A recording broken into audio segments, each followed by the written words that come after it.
Good morning, it's Christine. It's a little bit noisy here today. If you look out in the harbor, you'll see a barge. It's just across from a new ship that's being built. It's got sort of a couple big towers on it, and it's a barge, and it's being pulled by a tugboat. And the little tugboat, you can barely see it from here. It is it's maybe a fifth of the size of this barge that it's hauling, and anyway, it's a little tug that should, and I mean the little tug that could, and it goes up and down in the harbor every day. And I was going to avoid it, avoid the noise that the tug makes, but it's part of living here. It's part of the charm, and it's a reminder that sometimes you really got to plug away at stuff in order to make it work. I'm going to move the camera now. We're looking at the Kay Bridge up in the harbor beyond the tugboat and the barge, and I'm going to turn it back around so that we're looking at the Halifax that might be familiar to anyone who has seen pictures of Halifax. And what we're looking at right now is the first bridge in the harbor, the Angus L. MacDonald Bridge, and that bridge is 2 years younger than me. So it's a spring chicken, obviously. There's a little wharf out here. Small ships, mostly military, come in and use that. Coast Guard, and anyway, there's people using it that aren't me, but it's really interesting to have it all out there and to watch it. And it's interesting to watch the stuff going on at the new shipyard. Yeah, fairly new shipyard. But that's not why I'm here. I'm here to talk to you, and I'm just telling you that where I am talking to you from today, it's a glorious day. It's not too hot, it's not too cold, there's a slight breeze. It's absolutely positively delightful. And so I just wanted to share a little bit about what's out here that is delighting me this morning. And sorry you can't see my eyes very well, but the sunglasses are required this morning. It's kind of bright. But what delights you?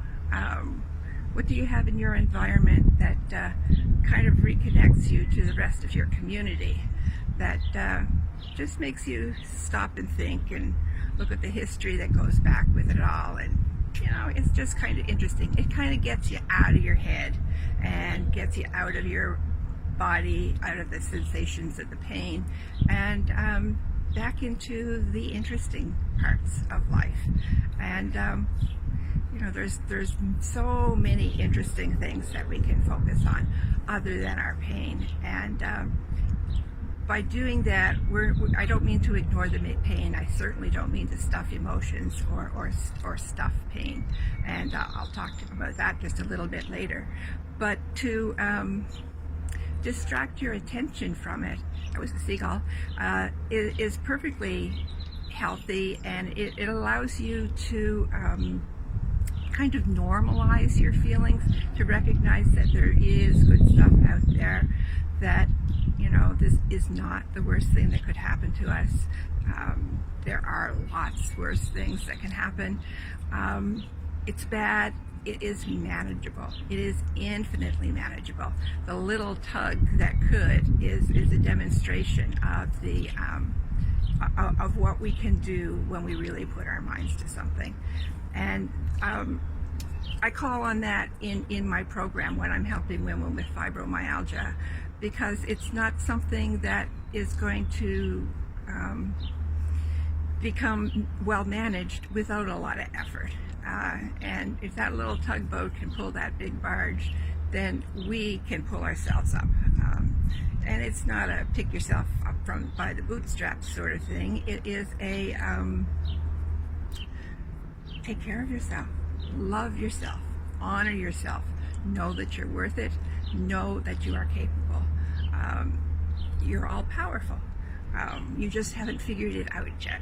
And I'm really looking forward to the opportunity to teach you more about this, and to teach you just how powerful you are and how much you can heal by accessing your inner resources. Now, I mentioned earlier that distraction is a good way to get out of our low moods, our funks, and so also is its opposite, presencing. So not only do we want to from time to time distract ourselves, because that's one good strategy. Another equally good strategy for dealing with pain, whether it's physical pain or emotional pain, is to presence ourselves fully in our body. And that's something that I wasn't good at all when my fibro was really bad. In fact, when I would go into a room with healers, people would say to me, you know, like, why don't you get in your body? And, you know, at first it was sort of a strange, just like, what are they saying? You know, are they looking at my aura and is it hanging outside my body? I didn't understand what they meant. Now I understand what they mean. And when you presence yourself in your body, you really look down in it. You get down in it. You feel your toes. You feel your toes on the earth. Well, right now I'm feeling my toes on my balcony, but I'm not far from the earth. So I'm, you know, you feel your toes. You feel all the way up. You bring yourself down in. You get out of your head, get back down into your heart. Feel the good things. Feel love. Feel being loved. Feel care, feel security, feel hope, feel joy. That's all heart stuff. That'll bring you all out of your thinking stuff and your worry and the chatter and the distractions, the monkey mind, back down into your heart. I've always been able to get down into my heart. It's been harder for me to learn to get down further. So the next part to go down is to get into to actually feel yourself in your gut area. And I suppose if I was able to feel myself in my gut area more fully, I probably wouldn't have IBS. But I haven't perfected this yet. But I am getting much better at it. It's quite controlled, largely with diet. But so I am fully aware of my gut. I try to get in there to sense what it's feeling. And say, for example, you have pain somewhere. I know you have pain somewhere, or you wouldn't be watching this video. Actually get yourself, focus your attention in the pain. It sounds like a bizarre thing to do. You would think it would make it worse. When you're kind of overwhelmed by your pain, we can get to a point where we almost wallow in it, and it's not a deliberate choice. It's just that we're so in our pain, it's so overpowering to us, seemingly, that we think that it's everything. It's not. If you actually focus in on the pain, and then breathe into it. So say, okay, I happen to have hip bursitis. What I do when it gets sore, which it does if I sit at my computer too long, is I focus my attention in on the pain. And if you do that and breathe deeply, you'll find that the pain gets less. And so it's a practice that you do when you're dealing with pain. Like you take your meds, they don't work, or you don't want to take meds, and so you need an alternate thing to do. Focus on where the pain actually is, and focus in a positive sort of way. Sorry, oh no. Focus on the pain in a very positive way, and breathe in and out deeply and slowly.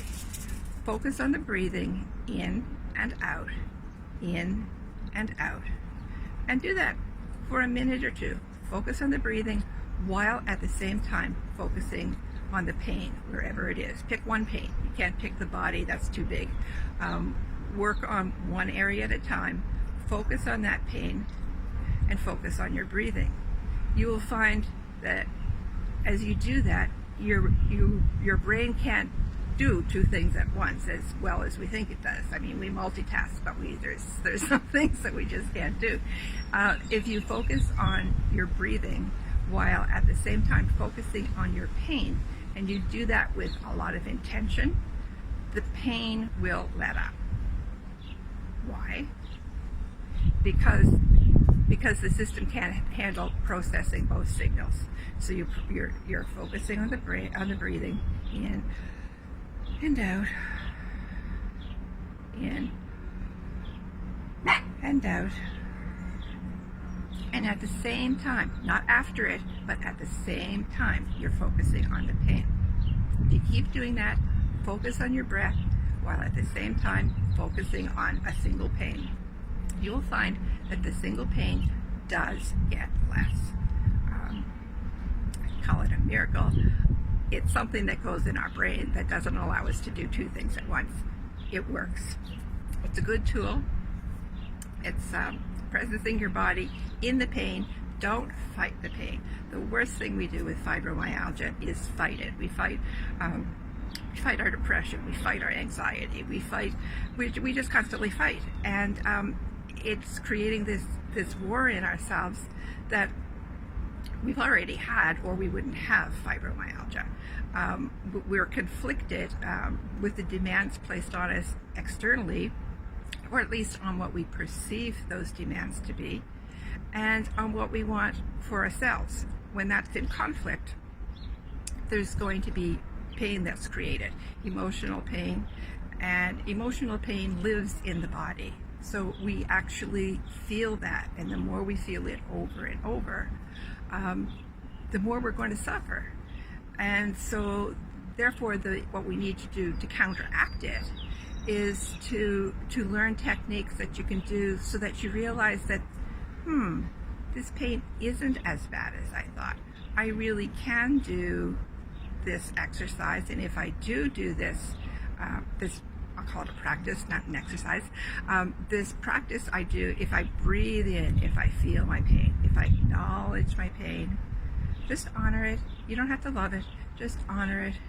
It's there. You are dealing with it. That's the key thing to remember. The pain isn't something that you can't deal with. The pain is something that you have been dealing with, and that you are dealing with pretty well. But we just need to find ways to deal with it so that it feels a little better while we're learning other skills that will help get you beyond it. For now, distractions are a big help, especially anything that makes you feel good, anything that makes you happy. You know, I am absolutely happy to be out here standing on my balcony with my imported hibiscus bush, which makes me feel like I'm back in Hawaii, while surrounded by all of the Halifax Harbor stuff, which presences me and tells me that no, you're in your birth home. So it's the presencing and the what did I call it? Presencing. Oh, distraction. Between presencing and distraction, you've got a couple techniques there that you can use, and they help. They don't cure anything. They don't fix anything. They do help you feel better. They're management techniques that can help you get through a day. They can help you just feel better. Other things that you can do to generally feel better is to stretch your body. In another video, I've showed neck rolls and shoulder rolls and stretches that you can do that are really, really effective. And with fibro, we've got pain that goes all across. We've got pain on our shoulder tips, all across our collarbones, up into our neck, jaw area. So from about here to here, we've got fibro pain. And so you can stretch your neck gently to the side. You're not pushing it down, you're not pulling it down, you're just letting the weight of your head go, and you're pushing down the opposite shoulder. That really helps. And you can do it to the opposite side. Unless you have a disc injury, you can look back and down and roll the head.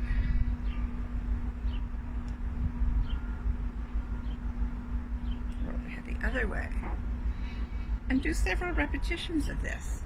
And you can also do something similar with your shoulders. I need to move the camera and knee further apart. But take your shoulders, roll them forward, lift them up all the way back until you feel sort of a crack, a little bit of a release. And then down, forward, up, back, and down, forward, up, back, and down. And then combine them, forward, up, back, down. Okay, release that tension that's in your body.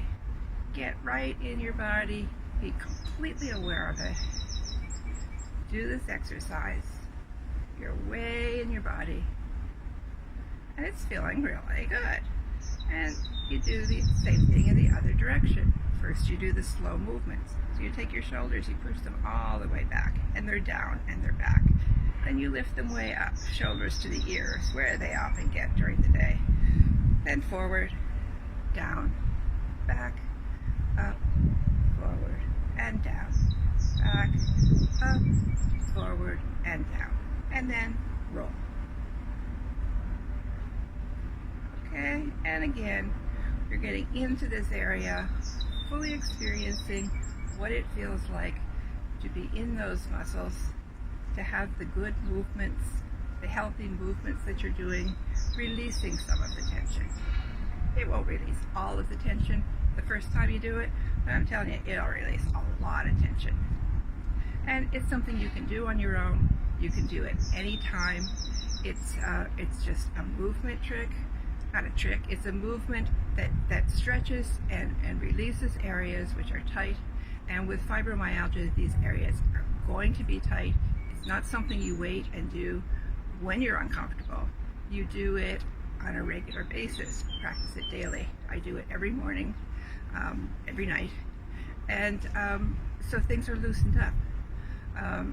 And by doing this, you're learning that your body is something that you actually can control much more than with fibromyalgia we've been led to believe that we can. So there is so much that we can do. Do some movements, do some distractions to feel good, do some presencing, get fully into the body. We don't want to do that because our body is painful. So it's easier for us to sort of project ourselves somewhere else than to actually get in and really, really experience what's going on in here. So feel those pains. Honor those pains. Know those pains are manageable, and do what you can do to make those pains less. Reducing them will help until we can get everything straightened out within you so that the pain no longer needs to be there.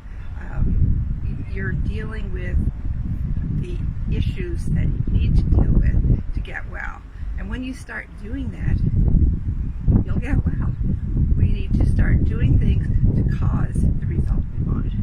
And the result we want is less tension, less stress, and the only way that's going to happen is if we create it. It's not going to come to us. It needs to come from us. So that's my message for you today. Keep watching.